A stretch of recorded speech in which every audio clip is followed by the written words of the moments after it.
Amira felt the slight vibration under her feet the moment she stepped onto the Astral Dawn. Even before she reached the main docking corridor, she realized this ship was unlike any she had served on before. The architecture blended technologies from half a dozen species, each section revealing different engineering styles, from neat human circuitry to the glossy organic surfaces of the Eklund to the precise crystal alignments used by the Rix. Walking through the airlock, she was greeted by an immediate wave of warm, artificially oxygenated air. Signs in multiple alphabets lined the walls, reminding new arrivals to respect cultural differences and the diverse environmental needs of the crew. She caught her own reflection in a chrome panel, short hair the color of black coffee, a determined set to her jaw, and eyes that broadcast the curiosity she had carried all her life. She paused there, absorbing the hush of the corridor. It was dotted with display screens showing safety instructions. A small gaggle of crew members, each of them distinctly alien in posture and biology, hurried by, too preoccupied with their tasks to linger. They wore uniforms that bore the Astral Dawn's insignia, a stylized starburst crossing a faint cosmic swirl. Amira ran a hand along the ridged metal railing and made her way deeper into the ship. Just then, an officer approached, tall, carapaced, and walking with the sharp grace of a mantis shrimp gliding across coral. The officer studied her from head to toe. Amira recognized the distinctive plates and brilliant color patterns that signified Captain Venrath's species. She had read about them in the orientation materials. Their people were known for both ceremonial decorum and ruthless efficiency.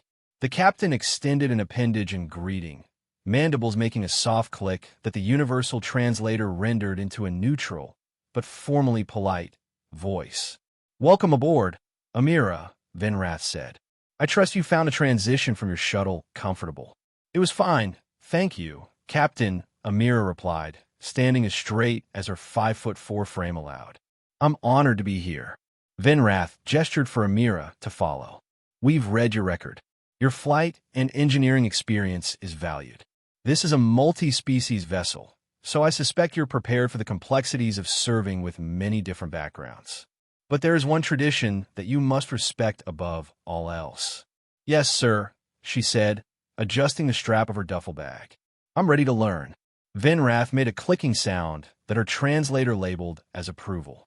"That is the correct attitude. We have a unique custom, though it's not unique solely to us. You'll see soon enough. For now, come, let us proceed to the mess hall. Then you can stow your gear." Amira walked beside the captain, passing through corridors lit by overhead fixtures that adjusted color frequency, depending on which species passed under them. She noticed how certain lights momentarily shifted spectrum for Venrath's more complex color receptors. They rode a small lift to Deck 5, and she took the opportunity to glance through a wide observation window. Outside, the star-speckled void stretched to infinity, and she felt the old, familiar thrill of being out among the cosmos. The mess hall, when they arrived, bustled with dozens of species seated at tables or lined up at nutrient dispensers. The air was fragrant with a dizzying mix of alien cuisines. Trays, cups, and food receptacles came in every shape to accommodate exoskeletal limbs or multi-tentacled forms. Somewhere near the far end of the central table, Amira noticed an unoccupied chair. It looked entirely ordinary. Metal frame, standard seat cushion, nothing special at all. Yet no one sat in it, nor did anyone place objects there. It was simply left vacant, as if it had an invisible occupant. Venrath swiveled an antenna-like appendage toward the unoccupied spot. "That," the captain said, "is the empty seat. Do not sit in it under any circumstances. Do not disturb it." Amira frowned. "Understood. But may I ask why?" "That question is the one we all ask at some point," Venrath replied, with a subtle sigh that carried through the translator. "The short version is that every ship, human, Zosan, Valerian, Eklund, or otherwise, keeps one seat perpetually empty. Long ago, it was codified into tradition. Some species claim they do it to remember lost comrades. Others call it a memorial or a symbol of courtesy toward unknown guests. The reality is far older and, arguably, stranger. Before she could probe further, a tall, diamond-like figure drifted closer. Amira recognized them as a crystalline-based being known as the Rix, the ship's communications officer. With a shift in the crystalline plates, the Rix produced a melodic hum. The translator offered a polite greeting. "Captain, the cargo manifest for Section Omega has arrived. We've encountered an unexpected shortage of Eltron Spore nutrient packs. I recommend we reorder them at the next starbase." Vinrath responded, then turned back to Amira. "We'll speak more later. For now, you can settle in. Your assigned quarters are in Module 3B. Later, come meet me on the bridge for your formal duty assignment. And remember," the captain added, pointing one spindly limb to the empty chair, "stay away from that seat." Amira nodded, though her mind was already buzzing with curiosity. As Vinrath left, she lingered in the bustling mess hall. Her attention kept drifting to the empty seat at the far end of the table. She noticed how all the other seats filled up quickly, how people from numerous species sat casually, ate, and conversed, but not once did anyone so much as brush against that vacant chair. She forced herself to move along. She found her quarters and took a moment to unpack and breathe. The cabin was small but comfortable. A bunk, a small workstation, a locker, and a porthole that looked onto the star-filled cosmos. She wondered about the seat. She had read plenty of orientation materials, but none mentioned that particular rule in detail. It didn't take long for her innate curiosity to flare. She told herself there must be a practical explanation or a deeper story, something more than superstition. When she returned to the corridors, she nearly collided with a being who appeared to be a living cluster of fungal colonies molded into a rough, humanoid shape. Its outer layers pulsed gently with bioluminescent lines. She recalled from a staff manifest that this must be Siebel, the chief of bioresearch, who also had extensive knowledge of xenoanthropology. "Apologies," Siebel said, or at least the translator's approximation. The fungal filaments rippled, rearranging as if tilting its head.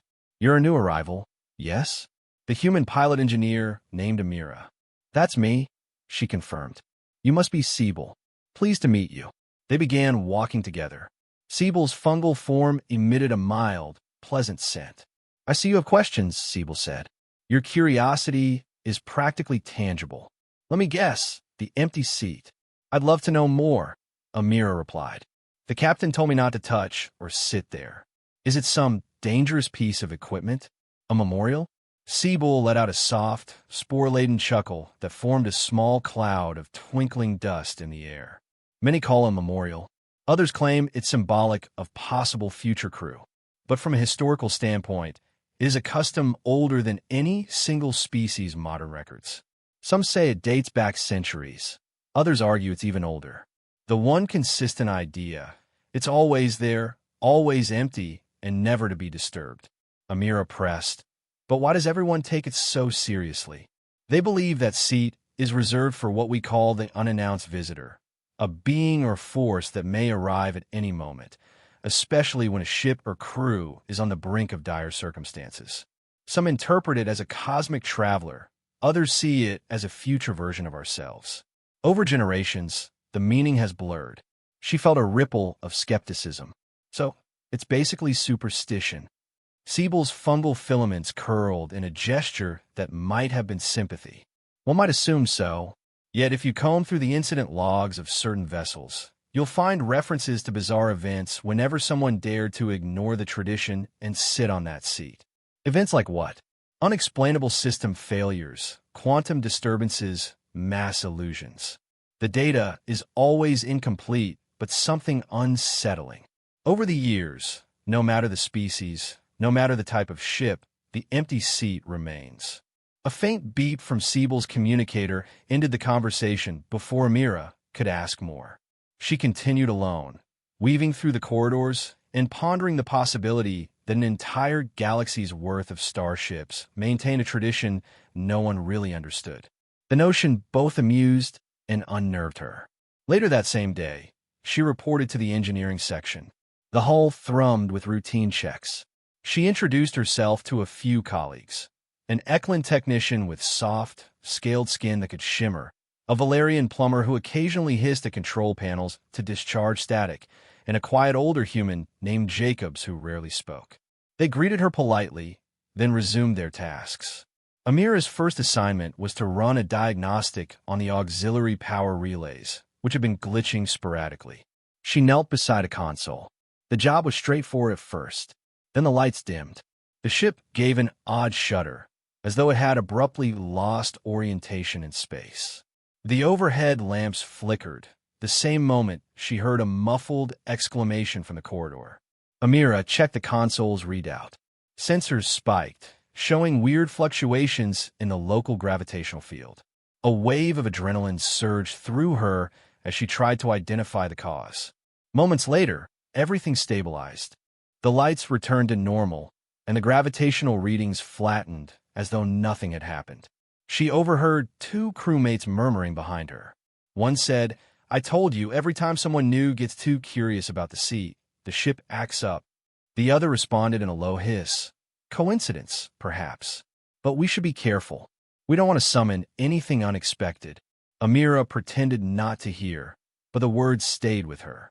Her first impulse was to dismiss it as nonsense, a mere system glitch. But the timing was, at the very least, interesting. At mealtime, she ventured back to the mess hall, scanning for the empty seat. As always, it stood there at the far end of the main table, unoccupied. A handful of chairs around it were filled by various crew having their dinner, but no one came near that one. Amira found a place across the room, pulling up a seat next to a Valerian with dull green skin and elongated pupils. She sipped a drink that tasted vaguely of citrus and listened to the casual banter around her. She noticed that every so often, someone would glance at the empty seat, sometimes with a look akin to reverence, sometimes with an unease that suggested fear. Nobody acknowledged it aloud. It was simply an unquestioned fixture of daily life. Her curiosity wouldn't let her stop. After dinner, instead of returning directly to her quarters, she accessed the Astral Dawn's historical archives from an available console in the communication lounge. She typed in empty seat tradition and unannounced visitor. The search returned official policy disclaimers. There were vague references in old logbooks to event anomalies, but the files were restricted under a classification belonging to the Galactic Command. She tried to bypass the restriction, but the system promptly locked her out for unauthorized attempts. Muttering under her breath, she made her way down a corridor. That was how she literally ran into Siebel once again. The fungal anthropologist regarded her with gentle amusement. "You look frustrated." Amira exhaled. "I tried searching for official records about the seat. It's locked behind clearance levels I don't have." "Is it always so secret?" Siebel nodded. "Yes. The seat is a tradition strongly intertwined with certain time-space incidents. There is a specialized branch of the Galactic Command that monitors any mention of these incidents. They prefer not to alarm the general populace or the average crew." Amira crossed her arms. "So we're all forced to keep an empty seat on every ship in the galaxy because of some unverified phenomenon that might or might not be real, and we're not allowed to see the actual data. That's frustrating. I'm not sure if I believe it. As a xenoanthropologist, I can tell you many cultures adopt traditions that have outlived their original rationale," Siebel said. "But this is something different. No matter how advanced the society, no matter how rational, the seat remains. Even your own human vessels had something akin to it long before you officially joined the galactic community. You called it a missing man formation or a place setting for the fallen. Yet it might have a deeper origin." Amira frowned. "So maybe it all came from the same root cause." "Exactly," Siebel agreed.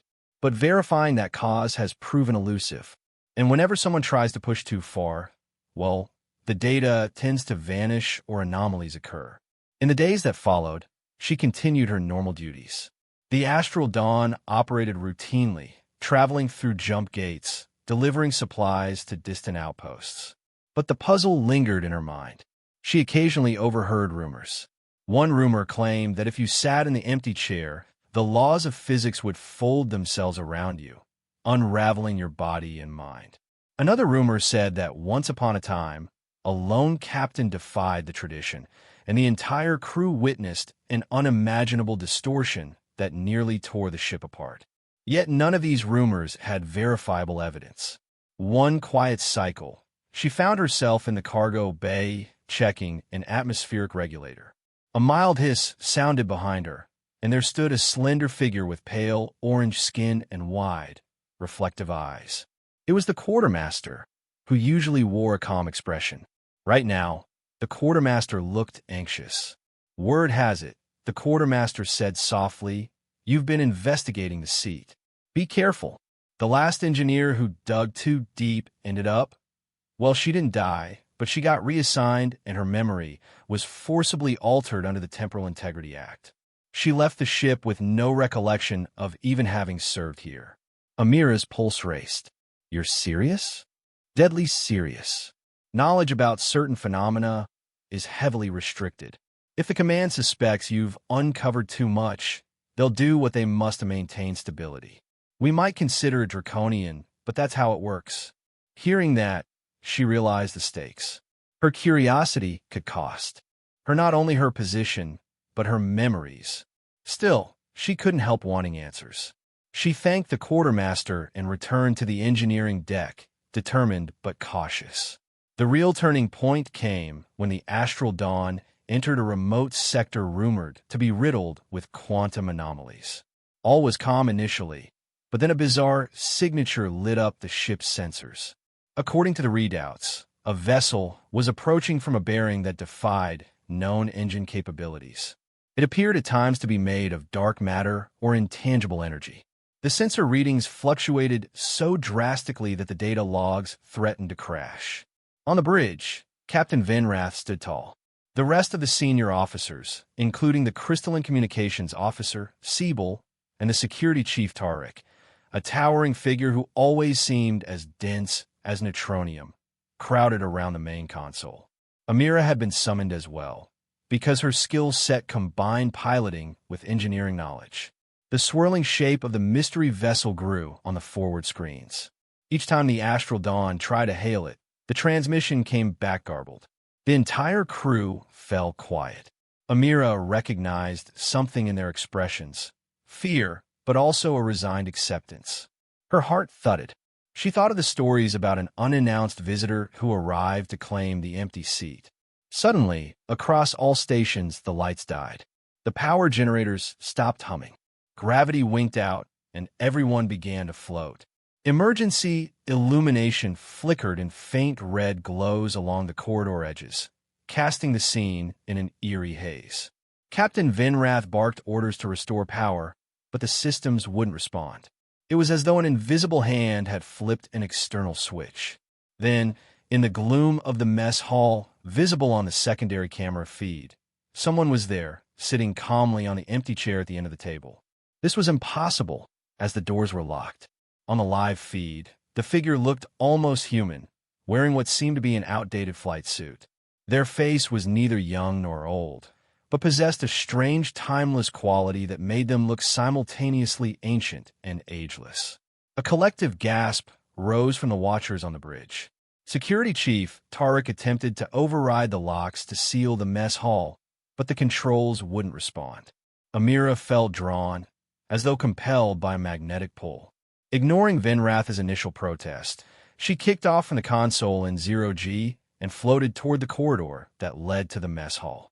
She heard Siebel calling her name, but she pressed forward, using handholds along the walls. When she reached the door to the mess hall, it slid open, seemingly of its own accord.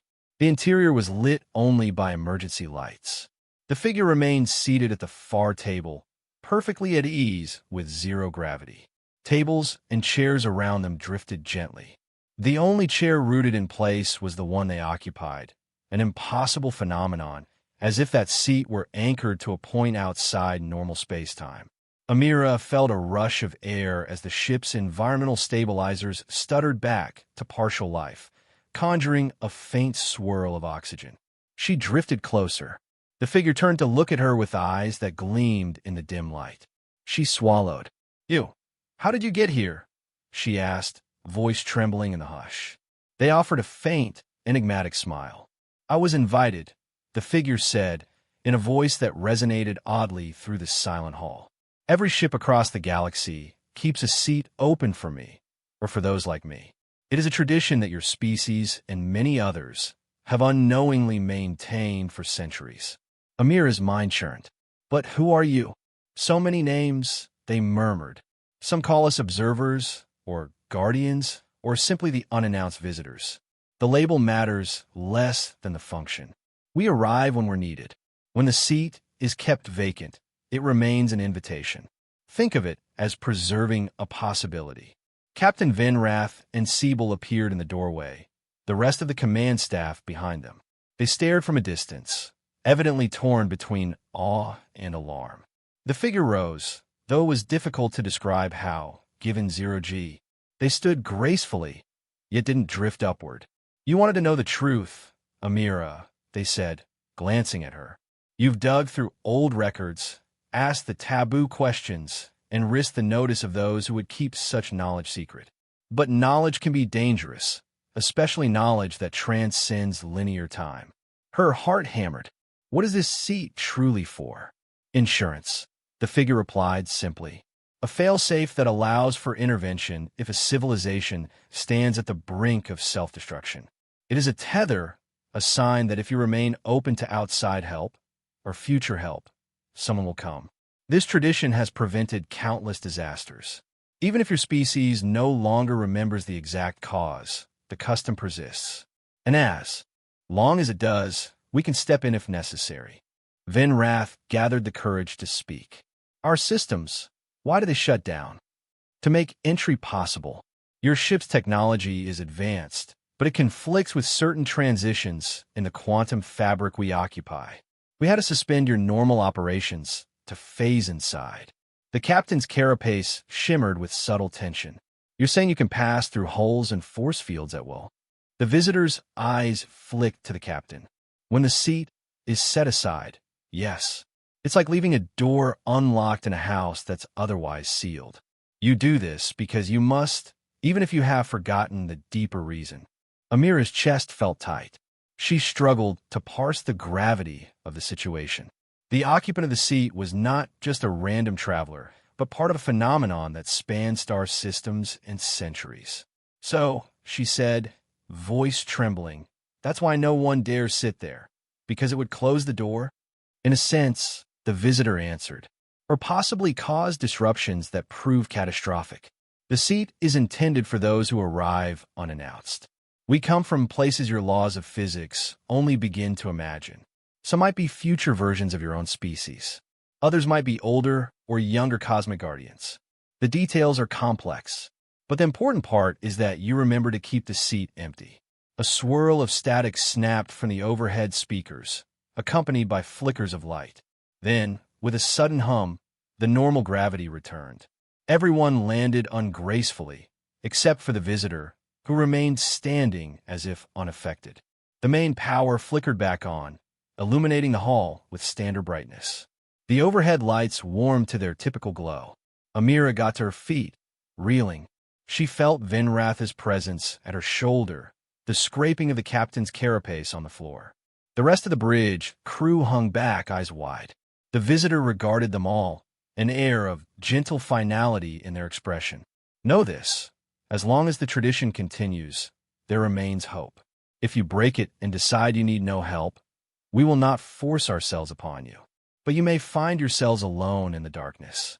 Then, just as swiftly as they had appeared, the visitor vanished. One blink, and the seat was once again empty, no sign of footprints or displacement. The hum of the Astral Dawn's environmental system returned to normal. The doors unsealed, the lights stopped flickering. Outside, scanning systems showed that the mysterious vessel had disappeared from local space. Everyone stood in stunned silence. Tarek, the security chief, approached from the hallway, density so high that each footstep made the floor vibrate. He looked around suspiciously. Are we under threat, Captain? Vinrath slowly shook their wedge-shaped head. Not threat, a reminder. Siebel's fungal filaments glowed, as if in excitement and fear combined. Perhaps we've witnessed the phenomenon that so many logs have tried to document. And now we know it's true. Amira lowered herself into one of the adjacent chairs, definitely not the empty seat, and tried to steady her breathing. Her entire worldview had twisted in that brief exchange. The relief she felt at being alive mixed with a pang of concern. This was bigger than any rumor, bigger than any data file. They all gazed at the seat. It bore no scorch marks or traces that anyone had been there. Yet everyone had witnessed it. Only a few moments passed before the internal comm lines began buzzing with demands for explanations. The entire ship's crew had experienced the power failure and the bizarre energy fields. Whispers flew about. The seat was occupied. It was a visitor. We saw them vanish. Venrath squared their shoulders. All senior officers convene in the conference chamber. We must decide how to handle the report that goes to the command. In that meeting, the captain summarized what had happened. Siebel spoke about the historical significance of the seat. The communications officer admitted that every attempt to record sensor data of the anomaly had been corrupted. Tarek insisted that they maintain secrecy. Amira, however, burned with a need to share the truth. She argued that the entire galaxy deserved an explanation. That knowledge can't remain locked away, she said. We rely on rumor and myth to justify a tradition that has real consequences. People should know. Venrath tapped a spined limb on the table.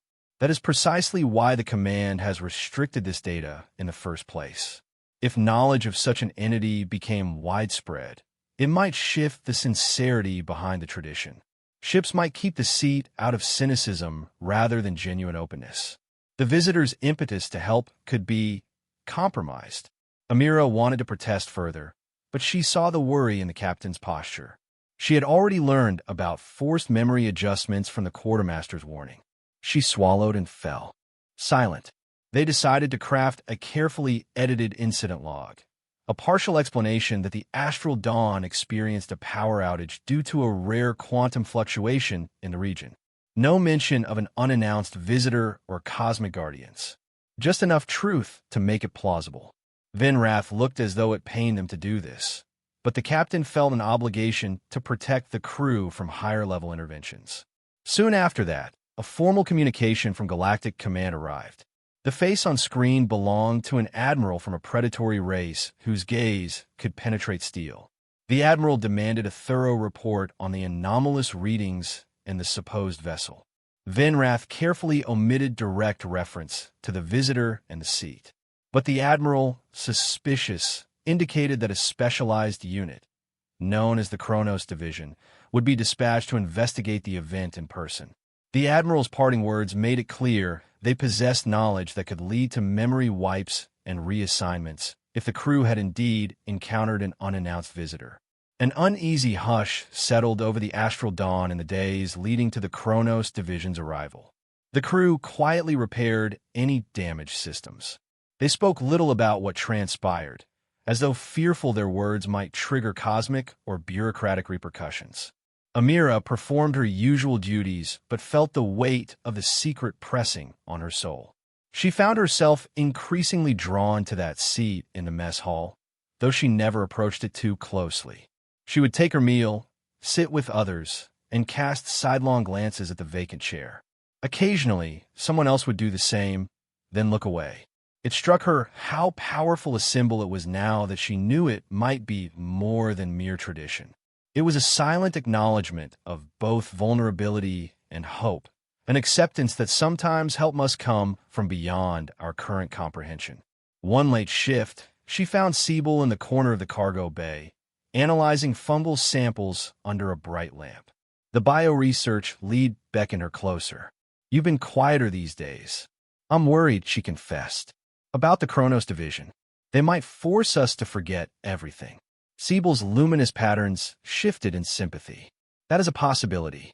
They have a directive to preserve certain secrets, especially anything to do with potential time displacement or advanced cosmic intervention. Are you afraid to lose your memory?" "Yes," she whispered. "But also, I'm afraid the galaxy is trapped in a loop of ignorance, maintaining a tradition we don't understand. A seat for cosmic guests who shape our fate, and we have no real say in it." "There is a perspective," Siebel said, that knowledge of these advanced phenomena must remain limited. If everyone were fully aware of the specifics, we might try to exploit them or reject them. Either action could lead to disaster. The seat remains a simpler solution, an act of faith across countless starships. It's not perfect, but it might keep entire civilizations from tipping into ruin. Amira mulled that over. She still chafed at the idea of enforced ignorance, but she respected the logic. When the Kronos Division's ship finally arrived, it was a sleek craft bristling with unusual sensor arrays. The boarding party included 2 officers clad in dark uniforms with devices on their wrists that looked like neural disruptors. They convened with Captain Venrath behind closed doors. The rest of the crew waited anxiously. Some whispered that memory adjustments were certain. Others hoped the command wouldn't push that far. 2 tense days passed as the Kronos Division pored over the Astral Dawn's sensor logs. They interviewed the bridge officers, engineering staff, and anyone near the mess hall at the time of the incident. Every question was direct, searching for hints that the seat had indeed been used by an anomalous entity. Each time, Venrath insisted that the situation was a quantum glitch. Siebel provided theoretical data to back up the claim, referencing the known anomalies in that sector. Nonetheless, the investigators seemed unimpressed. One of them cornered Amira outside the engineering bay. He was a stern man with piercing eyes, clearly human, but with a clipped accent that suggested he hailed from an old Earth colony. "You're new to the Astral Dawn," he said. "I hear you were quite curious about that seat from the moment you came aboard." Her heart pounded. She forced an even expression. "I was curious. Humans often notice traditions that deviate from official procedures." He regarded her skeptically. "And did you see anything unusual during the power failure?" She chose her words with care. "Only that the main systems crashed, and for a few minutes there was zero gravity. Then everything came back online." He leaned in. "Nothing else?" She thought of the visitor's face. The calm, ageless eyes. The way he or it had spoken to her. Specifically, "No, sir," she lied softly. "Nothing else to report." He stared at her, and she wondered if he had a neural scanner hidden in that wrist device. But he finally withdrew with a curt nod. "We'll see." That night, she barely slept. She kept reliving the moment in the mess hall. In her bunk, she found herself grappling with conflicting desires to preserve the memory that validated her sense of awe and to keep the command's prying eyes away from the truth. She dreaded that, at any second, they might barge in and forcibly erase her recollections. When morning came, a universal announcement rang through the ship. The Kronos Division had concluded their investigation and would depart. They gave the Astral Dawn a formal note. Insufficient evidence to support a temporal or cosmic incursion. However, they warned that if any contradictory accounts came to light, further action, including memory adjustments, would follow. A wave of relief swept the crew.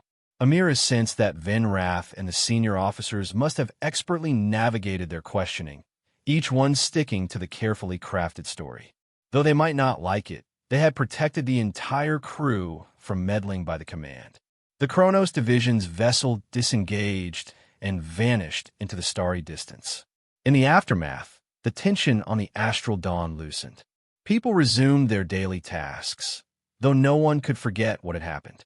It seemed almost dreamlike, a moment outside normal space-time. The only physical evidence was that seat, still empty, still waiting. Every time Amira entered the mess hall, her eyes landed on it. She recalled the visitor's message. As long as the seat is vacant, help could come from beyond. A quiet reassurance took shape in her mind, a sense that cosmic mysteries were bigger than any rule or classification. One day, as the ship traveled to the next starbase, she found herself alone in the mess hall.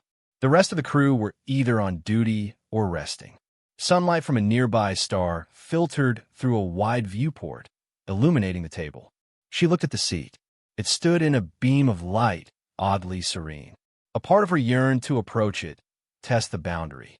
Another part warned her of the consequences. She stepped closer, the hum of the ship's engines thrumming in the background. She remembered the hush when the visitor vanished, the feeling of intangible power. She reached out a hand and touched the back of the empty seat lightly, half expecting the air to crackle. Nothing happened. It felt like an ordinary metal frame. She felt no cosmic ripple, no distortion in reality. But a faint tingle of reverence lingered in her fingertips. Slowly, she drew her hand back, reminded of the vow everyone kept: never sit there. She inhaled and exhaled, as though paying silent respect to something intangible.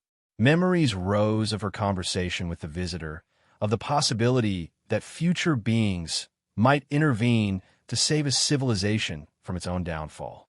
She realized that the seat was not just a superstition. It was a promise that help could arrive when all seemed lost, as long as the invitation remained open. She gave a tiny nod, acknowledging the seat's significance. Then she turned and left, letting that intangible thread of connection settle deep in her mind. A few days later, they arrived at Starbase Helion to deliver cargo. As the Astral Dawn docked, the captain convened a final briefing. Vinrath's carapace showed subdued coloration, an indicator of thoughtful introspection. The discussion covered routine logistics, but near the end, the captain cleared their throat. Before we disperse, I would like to address our recent experiences. We have done our duty to the command, but we must each decide how we carry this knowledge forward. As you know, the seat remains. We do not speak of it to outsiders, nor do we disregard it. Let us remember that sometimes tradition, even if it seems irrational, can be a safeguard born of deeper truths. The group around the table, including Amira, Siebel, Tariq, and others, nodded solemnly. Their eyes flicked to the seat at the far side of the mess hall, quietly unoccupied. No one spoke further about the visitor, but a current of understanding passed among them. They would keep the seat empty, keep the invitation open. For all their advanced science, they recognized there were forces or timelines or future guardians out there beyond their normal comprehension. As cargo operations began and new supplies were brought on board, Amira watched from the airlock. The station's hustle and bustle was a comforting sign of ordinary life. She found herself surprisingly grateful that the Kronos division had left them alone, that no one's mind had been wiped. She was also grateful that she, at least, knew the truth, that the seat was not simply a relic, but a vital point of contact with something grander. Even Jacobs, the quiet older engineer, gave Amira a tight-lipped smile when they crossed paths. She guessed he had been around long enough to see glimpses of the seat's mystery, too. Every person on the Astral Dawn now shared a secret, whether they liked it or not. When they set off from Starbase Helion, heading toward another sector of the galaxy, normalcy seemed to resume. The daily schedules filled up with maintenance tasks, navigational checks, meal rotations. And yet, in subtle ways, the atmosphere had changed. People were more aware of each other, more respectful of the intangible traditions that bound them together. Amira suspected that some part of them still half-hoped the visitor might return one day under less dire circumstances, or that they might find a deeper explanation in some hidden archive. But at the same time, they accepted that they might never fully unravel the cosmic puzzle. Days slipped into weeks, the Astral Dawn traveling across the stars. Amira's responsibilities expanded as she proved herself adept at both piloting and maintenance. She found a rhythm in the routine, forging friendships with a diverse crew. Some nights, she stayed up late chatting with Siebel about the potential nature of these watchers from beyond. Were they advanced versions of existing species, time travelers, or cosmic caretakers?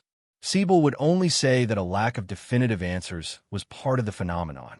In her quieter hours, Amira composed a private journal entry on a data chip she kept outside the ship's main system. She recorded everything she had seen that day of the visitor, every word spoken, every nuance of that eerie meeting. If the command ever forced a memory wipe, maybe the chip would remain undiscovered, allowing her to reclaim some fragment of the truth. She wrote of the seat, of how it signified hope in the face of unknown cosmic adversity. She wrote of the fleeting notion that perhaps, in some distant future, humanity itself would evolve into such beings, stepping back through the folds of time to ensure their own existence. Late one cycle, she sat in her cabin, finishing the final lines in her makeshift diary. She included a note of her own reflection. She had come onto the astral dawn thinking that traditions were either rational or superstitious.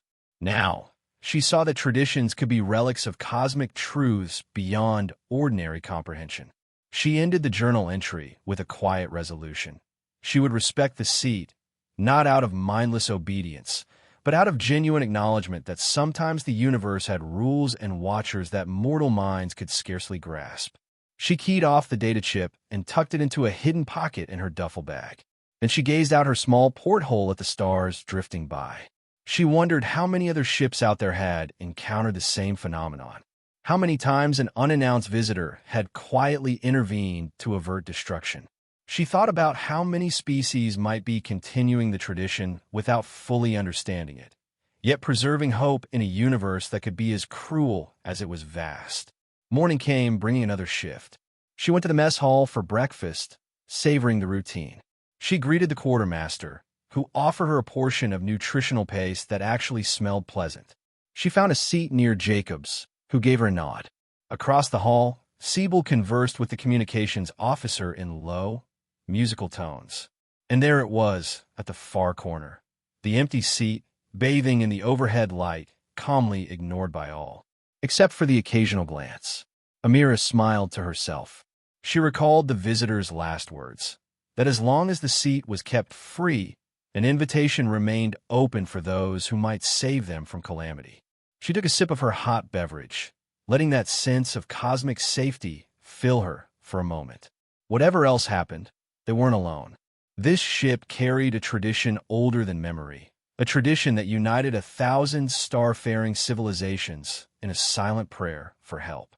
That bond, intangible yet universal, comforted her. As the days turned to weeks, the memory of the visitor blurred around the edges, more dreamlike than absolute fact. The crew rarely discussed it, but each time someone new came aboard, the older members made sure to caution them about the seat, passing on that same rule. Never sit there. It is not ours to occupy. And the new arrivals nodded, sometimes with confusion, sometimes with acceptance. Some asked the reason, and the old crew would shrug or give half answers. The cycle continued, feeding rumor with rumor, but preserving the seat's emptiness. Amira realized that, ironically, the tradition's power lay in its mystery. If it were spelled out in an official, widely circulated document, some might rebel, or try to manipulate the phenomenon, or lose the sincerity behind it. The unknown aspect made it an act of humility, each species acknowledging they didn't have all the answers. Each ship quietly saying, "We leave a space for that, which we don't fully understand, in case we need it someday." She sensed that Captain Venrath understood this deeply, perhaps more than anyone else on the ship. The captain retained a formal exterior, but in private moments, they had confided to Amira that they once witnessed a friend attempt to break the rule, only to be transferred abruptly, their minds scrambled by memory editing. Venrath had no desire to see that repeated, so the astral dawn sailed on. It passed through shimmering cosmic storms, navigated delicate negotiations with remote outposts, delivered crucial medical supplies to a planet struck by a virus, and made first contact with a small amphibian race living on a watery moon. Through it all, the empty seat remained in the mess hall, a silent, unobtrusive piece of furniture that nonetheless anchored an enormous secret. On a quiet evening after a successful mission, they were all gathered for a celebratory meal. Humans, Eklunds, Valerians, the Ricks, the Fungal Siebel, and other species shared anecdotes about the day's triumph. There was laughter, applause, a sense of camaraderie. Glasses clinked. Lively conversation filled the space. And yet, not one person approached the seat at the far end of the main table. In a lull between toasts, Amira found her gaze drifting there yet again. She felt a strange mix of fondness and respect, as if the seat were an old, stoic friend. She wondered if that cosmic visitor would ever return to them, or if they had already moved on to another ship in need. She wondered if the future might hold a moment when the seat's occupant would save them from certain doom.